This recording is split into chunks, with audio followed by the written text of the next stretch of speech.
College football nerds here to talk South Carolina, Alabama. The previews were not available this week for any games. Week 3 college football season is not great for the lineup. This game has some interest in it. Alabama's first SEC opponent, same for South Carolina. There's the history in the 2010 game. So I wanted to talk about it a little bit. Please remember, subscribe. Please remember, like. Please remember, comment. Let us know what you think about Alabama and South Carolina in this game. But yeah, this is going to be our only preview of the week. We searched far and wide, tried to find another game of interest. Couldn't. So we went off book and talked about some other things. Josh, we talked about our top 10 this week. We did a video on that. I did a rant. We did a rant on Texas slipping to number 12 in the AP poll and thought that was absolutely ridiculous after the game against LSU. And we reviewed the LSU-Texas game. We did a big preview on it and reviewed that as well, so if you want to check that out.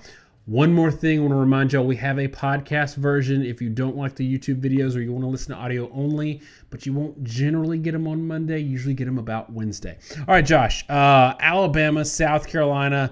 This game has a little bit of interest because South Carolina was the first team to beat Alabama after they won their first national championship under Nick Saban. In that following 2010 season, they were coming in number 1, and Garcia went ham on Alabama's defense, and that was the start of the decline for that 2010 team. I don't think there's a lot of revenge factor 9 years later, but it is interesting given that Alabama has, in spite of the large point spreads in both of their opening games, had a little rust that it seemed like they needed to knock off. So do you think, first things first, with this South Carolina game, do you think that Alabama is going to go into this trying to prove something, or is it going to be business as usual and maybe we see what we see but don't necessarily see them fired up or whatever? I don't actually think Alabama is going to be all that fired up for this game. It's kind of funny. The media spin on it is it's revenge factor, bring up the 2010 game. To be completely honest, a lot of that is media hype because they want people to watch the game and they want to sort of build it up. I think Alabama fans and South Carolina fans put a lot into that 2010 game. I think a lot of Alabama fans want revenge. I know a lot of South Carolina fans point to that 2010 game as one of the high watermarks of the Spurrier era. But one, I don't think Nick Saban is the kind of coach that really cares what happened 9 or 10 years ago. I just don't think it registers. 2, the football players in this game were 10 years old when that game happened. And most of them are out-of-state players to start with. So I just don't think that they really give a flip, know that even happened. Maybe they vaguely hear about it from the media, but it's certainly not something that's going to motivate them. So the fans are going to care a lot, but I think from Alabama, it's going to be business as usual, and all this other stuff isn't something that's really going to affect their team in any way.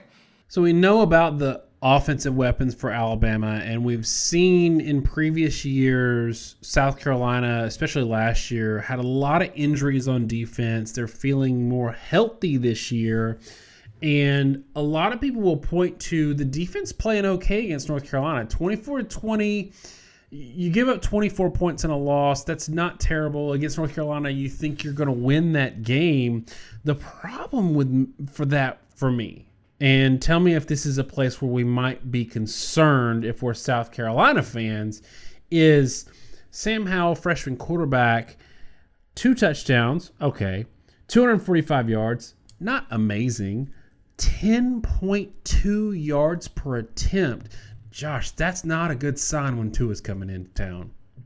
No, it's not. And that North Carolina game is kind of concerning, especially because North Carolina comes in with a true freshman quarterback, and they held him back for most of that first half. And what happened later in the game is they really started opening up the offense and asked him to just take shots and throw downfield.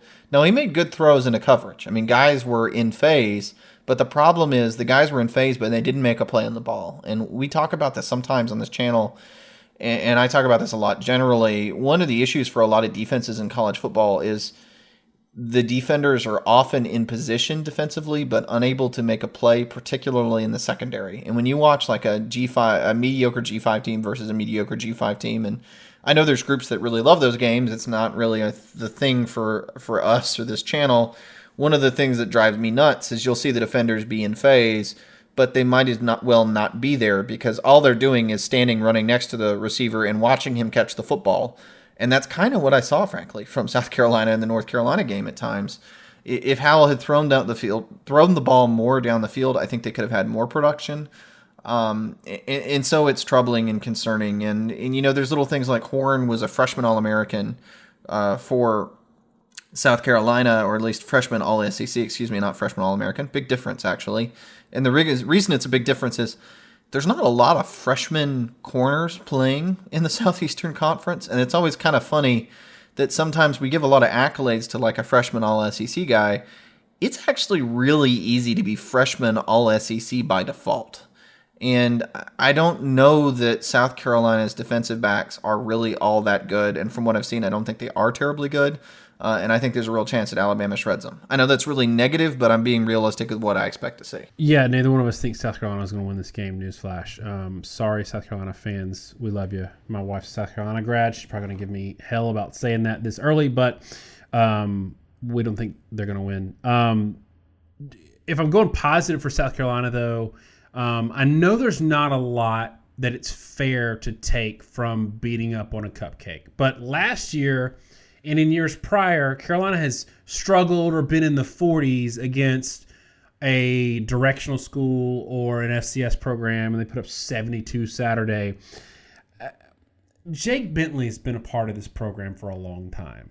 And so this might be taboo to say, and I know people have talked about it, so I'm not the first one to float this out there, but even having a rookie quarterback, is it possible that his injury, which maybe it's not a real injury, is it possible that his injury is addition by subtraction and the South Carolina offense is better for having Hilinski at the helm instead of Bentley? And I'll say this. Again, we're talking about yards per attempt in that North Carolina game for Sam Howell, but on the flip side, Jake Bentley, let me give you his line, 16 for 30, 142 yards, 2 interceptions, 1 touchdown, 4.7 yards per attempt. Miami, who really struggled against Florida, their freshman quarterback went for 309 yards, 7.9 yards per attempt. Far better game. 1 week later, against the same defense, we had a rookie quarterback light them up. Redshirt senior struggled 4.7 yards per attempt. Is it possible that there's addition by subtraction here, even if we're not taking a ton away from them beating up on a patsy? With all due respect to Bentley, I think it's entirely possible. And it's kind of funny. You mentioned the freshman quarterback from Miami, but let's be really clear. If you watch the Miami-Florida game, you know that he wasn't getting any help from his offensive line, right? I mean, that was a quarterback that doesn't have a lot of the tools that Bentley had available to him for South Carolina, and he did much better.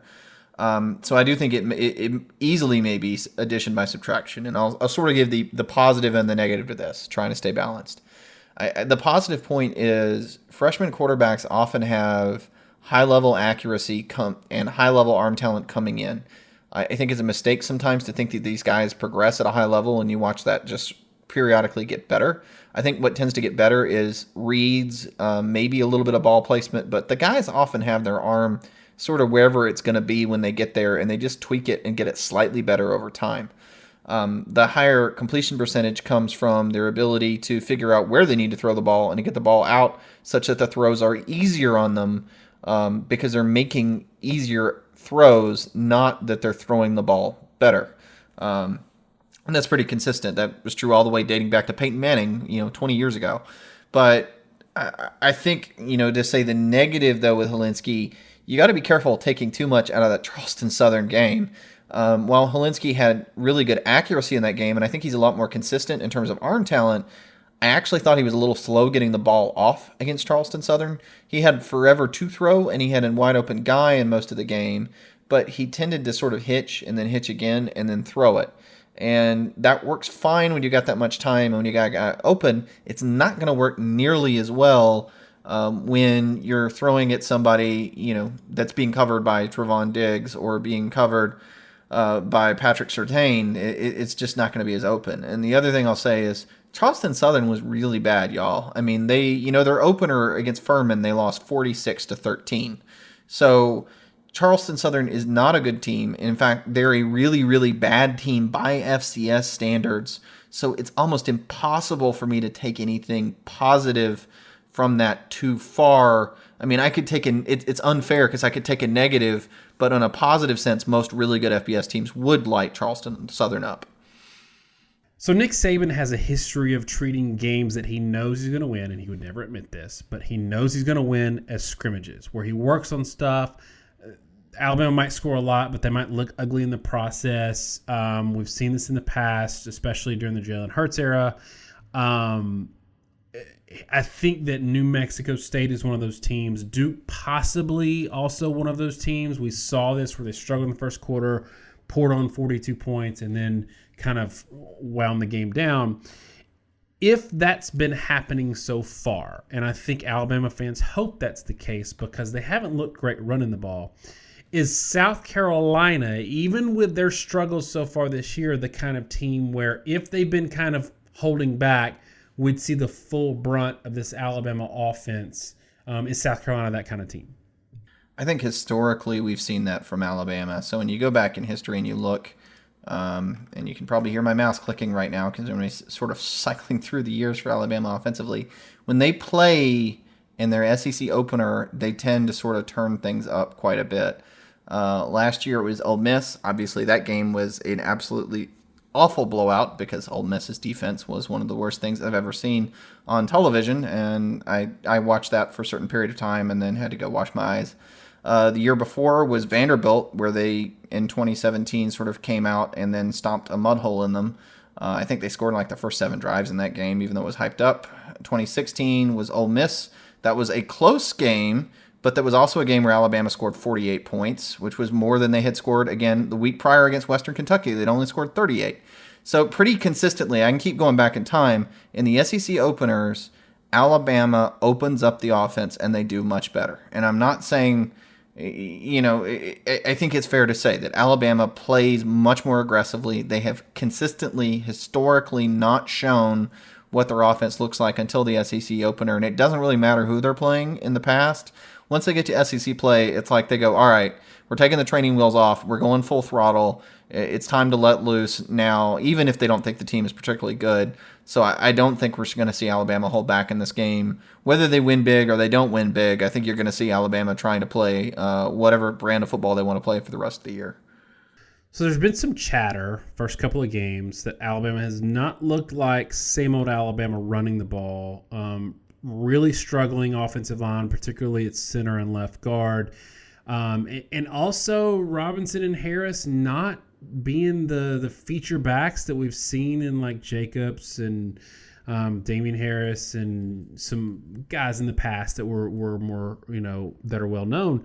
From what you've seen so far, 2 questions. 1, is there legitimate cause for concern for Alabama fans? And 2, is it something that you think is correctable throughout the year and maybe in this game? So 1, I do think there's genuine cause for concern. Having watched them some and then watched more from the New Mexico State game trying to get up on it, I don't think that their offensive line is particularly good. I think they have issues. Both, 1, guys maybe aren't quite playing in the right position. I know they had, read comments from Saban where he said he had the 3rd string center in effectively in the game against New Mexico State.